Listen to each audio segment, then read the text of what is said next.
Thank you for joining us here at Offside and Out of Bounds. This is our game now! Hey, while you're here waiting for the video to load, why not drop a like, hit that subscribe button, and turn your post notifications on? Are you ready?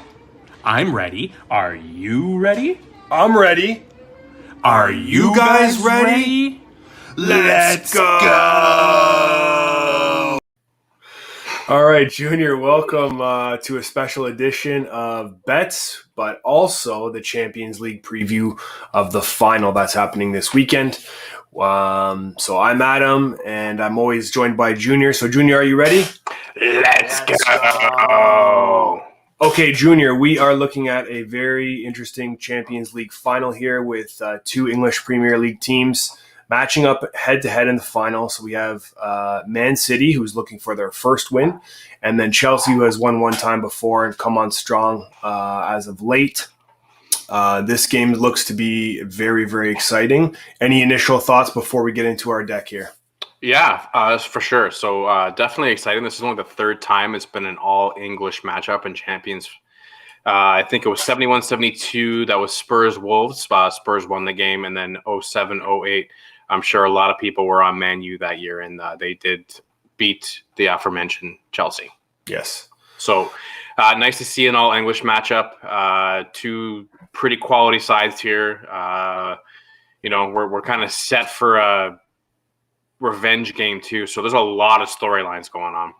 Yeah, absolutely. So when they met up this season, Manchester City lost both of those games against Chelsea. So that's interesting there. And Chelsea and Manchester City, who finished at the top of the table, and Chelsea finishing fourth. So let's take a look at the first piece that we got here. So manager Pep Guardiola, who's certainly making a case to be in the conversation as one of the greatest managers of all time. Winning in Spain with Barca, Germany with Bayern, and Manchester City for the Cup. What do you think about Pep going into the final here? I kind of like his career, as a manager. I think you can kind of put him side by side with Mourinho. It's a very similar kind of story that they both have. However, Mourinho's got sacked and Pep's going to the Champions final. So, a bit of a different end to the story, but EPL Manager of the Year. He got to lift the EPL jug this year. He's definitely got a lot of shine to him right now, walking around, a lot of luster on that jacket. So, absolutely. Not much really you could say anything bad about Pep. He's done everything that he needs to, but I'm going to be interested to see how he handles the 4-1-4-1 of Chelsea, running the 4-3-3. Very interesting formation. He's going to be one of those keys to the game, I think, at the end of the day. Yeah, and then on the opposing side in the managerial aspect, you got Thomas Tuchel, formerly of PSG, basically turned Chelsea when they came in mid-season, turned them into a defensive, the defense into a brick wall. It's been a real challenge for opposing players to score. What are your thoughts on him managing Chelsea at the helm here? Listen, Chelsea's been on a run because of the formation change. They've played defense first, and everyone knows in any sport, it doesn't matter what sport it is defensive play will win. Absolutely. When you look at a lot of offenses that are built off of their defense, like Chelsea is, their ability to turn a sustained drive from the other team into a quick turnover and outlet passes to their wings. They can move the ball really quickly. I feel they got a lot of speed on that team too. Yeah. When you've got that midfield that's pretty stout, and their left and their right backs are very, very strong. When you've got Giroud and Timo Werner kind of running down the field with Conte backing them up. It's a pretty formidable kind of team to go up against. So it's not a surprise that they're in Champions final. I'm just surprised they didn't do as well in the EPL, finishing in the fourth spot. But, that's, I think, going to change next year for them. Yeah, they finished with 19 wins, 10 draws, and 9 losses, where Man City, who's at the top of the table, 27 wins, 5 draws, and 6 losses. Okay, let's move along here to Aguero, Sergio Aguero. Okay, this is his swan song. He's made the commitment to bring Manchester City a Champions League final cup. He does have his sights set on Barcelona. Will Aguero start this game, and what's your overall take on Sergio Aguero? I don't think he will.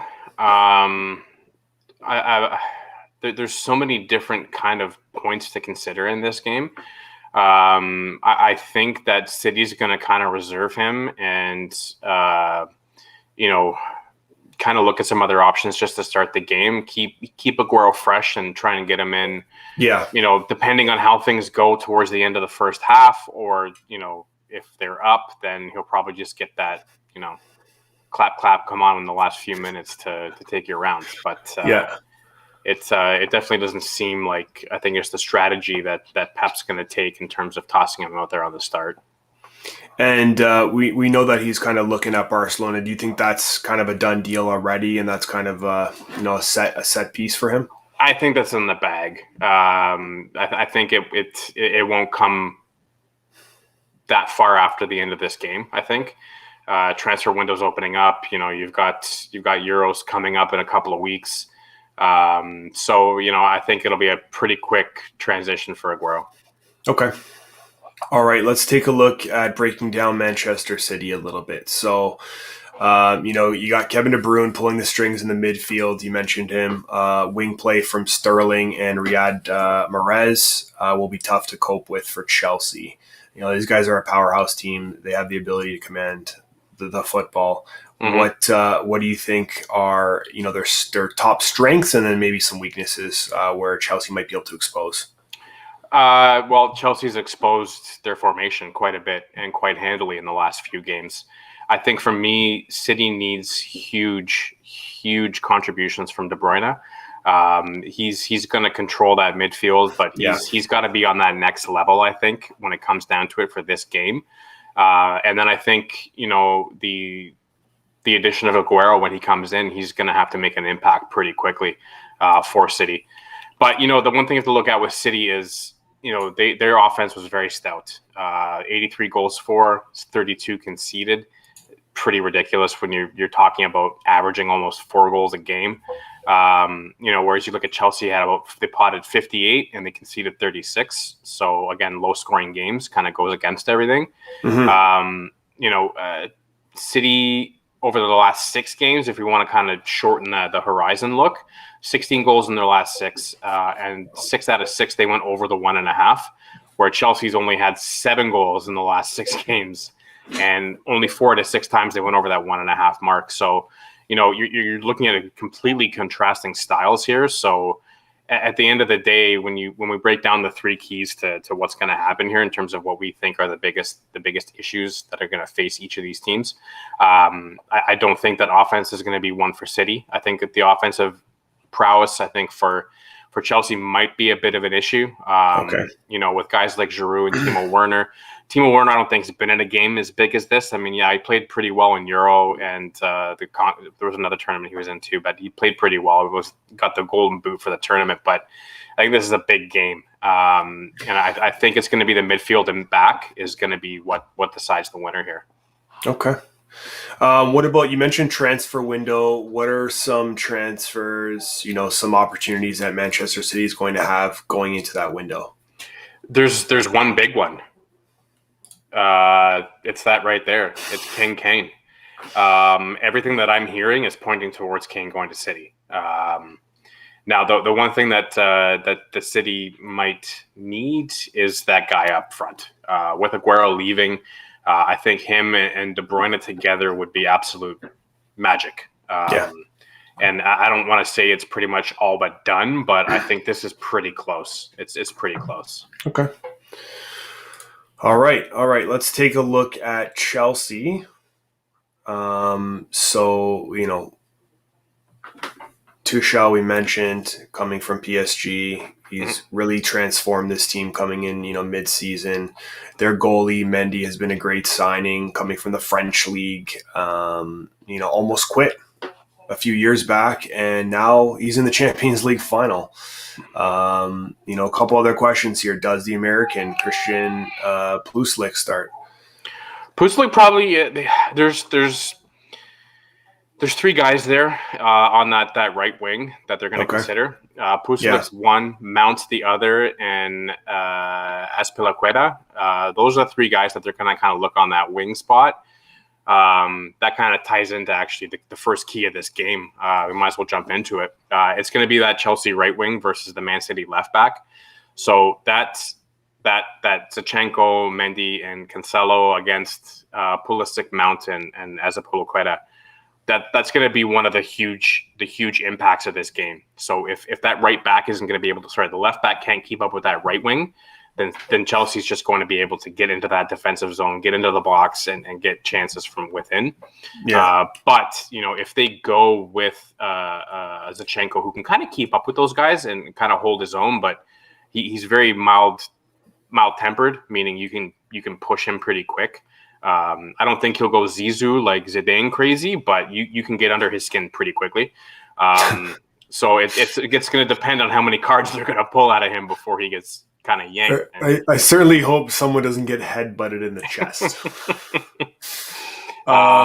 You mentioned Timo Werner as well. Is there a chance of him missing a sitter in a key moment like he's done so many times this season? He's missed some opportunities. He has. The thing that I hate about that, update quickly, Toronto Maple Leafs have just tied the game in the third period with 8 minutes left. So there's still time, Leaf fans. Let's go. Werner, the thing is I really love Timo Werner. I think this guy is an absolute stud. Okay. The speed, the IQ, the footwork, the dangles, and he's a great passer too. I think he has to be here. He has to be on the pitch. Come Sunday. I don't think that Chelsea can afford to not have him out there, regardless of his inexperience in big games. I just think that the talent quotient is just absolutely massive, and they definitely are going to need him. It's tough when you're looking at talent like that. It's really tough. It'd be a different story if there was a couple of guys that they got through the transfer window that were already here, but they're not. So you kind of segued into the transfer window. What do you see happening with Chelsea during that window of opportunity for them? I think that the landscape, and like I had said earlier, Chelsea's standing in the EPL is going to be very different next year. I'm hearing right now that a certain somebody from Poole is on the move, and that be Mo Salah. Now, if Chelsea adds a guy like this, I think that the management team just starts laughing because they're going to have that striker that they need, that they desperately need. Because as you can see, their goal production is not high. It hasn't been high, and I think the only thing that's kept them in the last little while has been that defense. Yeah.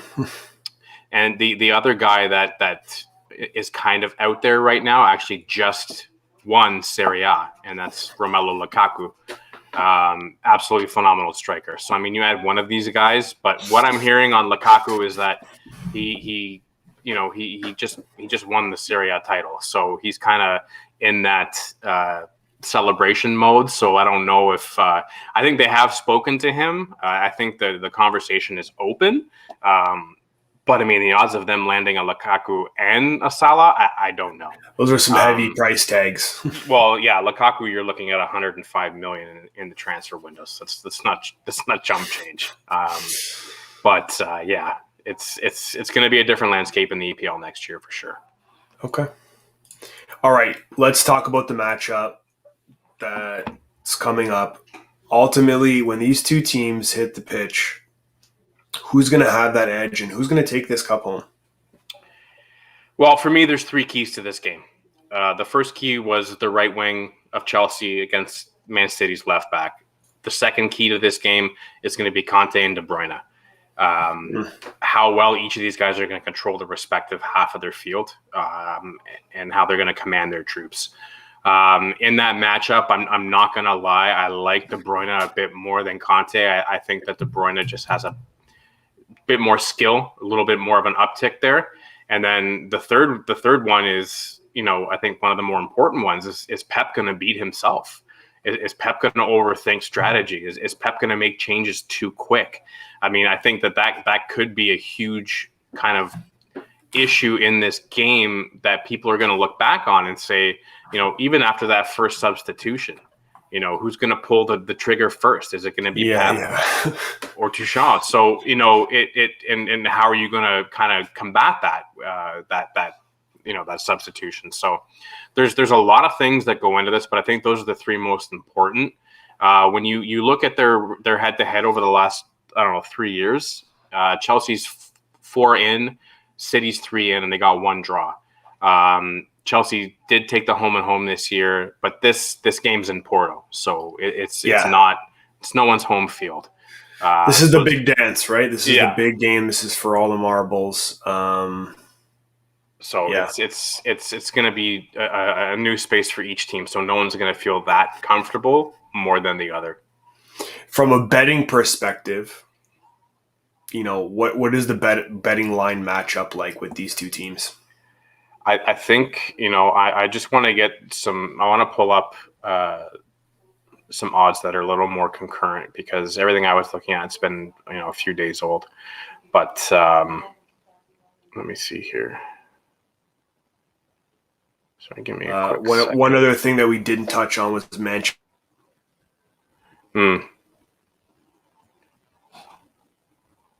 FWA Footballer of the Year. So that's a great, award for, a young kid like that. So, and a good pickup for Manchester City. So City is favored. It's got to be tight, though. No, it's actually not. Really? Yeah. What are we looking at? A 189 to a 470. Oh, wow. Interesting. And a draw is sitting at 3.5. Draw and then going into extra time. Yeah. So Man City's a minus 225 and Chelsea's a plus 175 on the money line. But that doesn't dictate how this should be bet. That means that there's a crap ton of money on City that's come in early. Yeah, that's kind of swayed those odds. Usually you start seeing the sharp money come in a few days before. So if you start seeing these odds changing on Saturday morning, and they've gone from a plus 175 to like a plus 110. That means that there's been a lot of sharp money, because to have that plus move that much, someone's put some serious money on Chelsea. So, yeah, again, at the end of the day, it's whoever you back. But if I see a line move that much, that's something that's going to kind of pique my interest. It'd be good to throw some money on Chelsea right now. Then that's the thing. If you can get them at a little plus 175, sprinkle a little magic on that, and hope that comes through. Now, remember, there's no draws here, so if it goes to penalties. So you don't get paid on penalties. So you want this to end in regulation. Yep. So unlike the Manchester United game, yesterday, there's quite a few tears and beers. Quite a thriller. Okay, so ultimately, who do you have winning this? I just think that for me, I think that City's gonna deal with the right wing issues of Chelsea, and I just can't see De Bruyne not being a huge, intimidating piece in this game. And I don't think that Pep is going to beat himself right now. So for me, I think he'll play a regular game like he's been playing all season long. I have to go with City here. Just the season they've had, and this is a double revenge. They lost the home and home, so I think there's some pride on the line here too. I think City's going to walk in there like, we're EPL champs, and you finish below us, and we have twice as strong offense, and we give up less goals than you do. So I look for a really strong game. If you want to mix something else in, I would definitely bet pretty heavy on the over 1.5. If you want to go even heavier, go on the over 2.5, which the odds will probably be a bit better. Yeah. Or to take, you know, a page out of my book, and I like to bet and have both teams to score. So I would take City and both teams to score. Okay. Yeah, I'm going to put my money on Manchester City. I think they're built very, very strongly. I think they'll be able to crack the defense ultimately of Chelsea. And, you know, they have a lot of strong players in the midfield area. And I think Pep's just going to – I don't think he's going to beat up at all. I think he's just going to play the same game he's been doing most of the season and not get in his head too much. And I think it's going to be nice and loose for that team. Yeah. Okay, awesome. So that's it for us. Thank you for joining us for the special edition of Bets with the Champions League with the least score. No, I was just with the Champions League final here. We appreciate your time and attention. As always with gambling, please play within your limit and enjoy the game this weekend. So for everybody here at Offside and Out of Bounds and Offside Bets, I'm Adam. I'm Junior. See you real soon.